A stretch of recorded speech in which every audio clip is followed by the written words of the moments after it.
So Shazam came out, and people are already saying that it's the best DC movie so far. And if you ask me, yeah, that's probably a good assessment. I will agree that this is probably the best DC movie. This movie is just about exactly what you'd expect, and that's not really a bad thing. This is the first DC superhero movie that feels like a genuine superhero story. I like Wonder Woman, but for the most part, she doesn't really have much of an arc in her movie. She doesn't have any lessons to learn other than the fact that war is bad, which she already knew. As far as Shazam is concerned, if you've seen the trailer of this movie and you think, oh, I might like that, then yeah, you probably will. It's a very charming and cute superhero movie. However, I'm gonna go ahead and be a butthead again and tell you what's wrong with this movie. But don't freak out, because there's really only one problem that I have with this movie. The main thing that I didn't like in this movie was probably the pacing, and not like an overall pacing issue that most movies have. In this movie, individual scenes are paced strangely.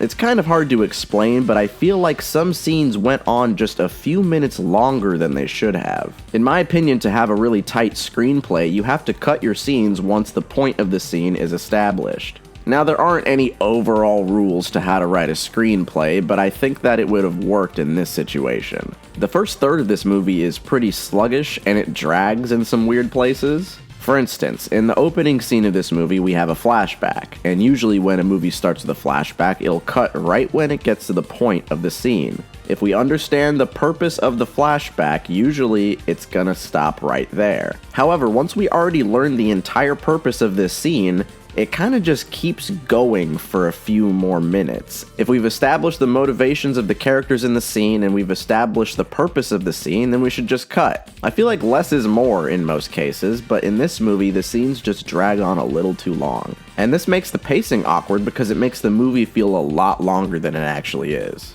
This is like a 2-hour movie that feels like it's 2.5 hours long. Now, this pacing issue is mostly prominent in the beginning and end of the movie. Before Billy gets his powers, the movie takes its sweet time getting to the point. It's also a problem that the first third of this movie is mostly ruined by the trailer. If you've seen the trailer, you already know how the first chunk of this movie is gonna go. And while the middle of the movie is really good, the ending starts to mess things up again. I don't know what's wrong with DC, but all their movies have big, dumb, long CGI battles at the end. People have been making fun of this trend since Man of Steel, and they still keep doing it.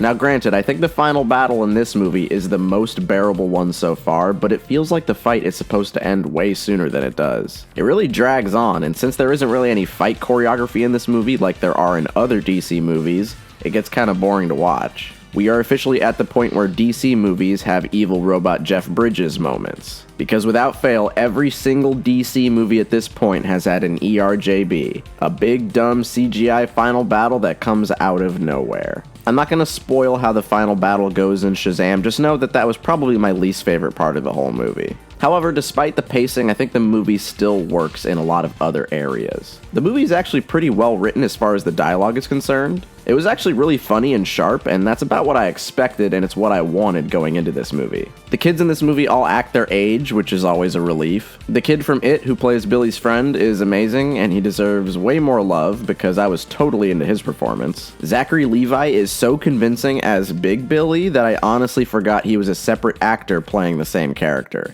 They blended together perfectly. The story is actually a lot of fun too. The movie feels like a fresh, modern superhero movie. It really feels like this is how a teenager would react to getting these new powers. He isn't a perfect person either, and he doesn't go save people right away. He uses his powers for selfish reasons because he's a selfish person. It's fun seeing Billy have an actual believable character arc because God knows DC still has problems giving their characters real character arcs. Like I said, while the first act is slow and weirdly paced, once Billy gets his powers, the movie gets way better. Showing Billy reacting to his new powers and getting used to them and adjusting to his new life is the most interesting aspect of the movie. There's a point in the movie where Billy and his friend have a personal disagreement, and I really like that both of their sides of the argument were equally valid. It's kind of a bummer though, because all this good stuff in the middle of the movie gets overshadowed by a supervillain plot. But I should mention that I actually didn't mind the villain in this movie. People seem to be kind of split on him, but I think he worked fine enough for what this movie is. But yeah, this movie was a lot of fun, and honestly, I'm just glad it exists. If this movie does super well, then it'll show Warner Brothers that it's okay to have a bright and fun superhero movie for once. This movie felt a lot like how superhero movies used to be. Honestly, I got big time Spider-Man 1 vibes. It's a whimsical, action-packed adventure that I think just about anybody can enjoy. Yeah, you can put that on the back of the box, and I mean it when I say that too. I think this is a movie like Guardians of the Galaxy where just about anybody can watch it and probably have a good time. So with that said, I'm going to go ahead and give Shazam a solid 7 out of 10. Please watch it so I can get actual good DC movies.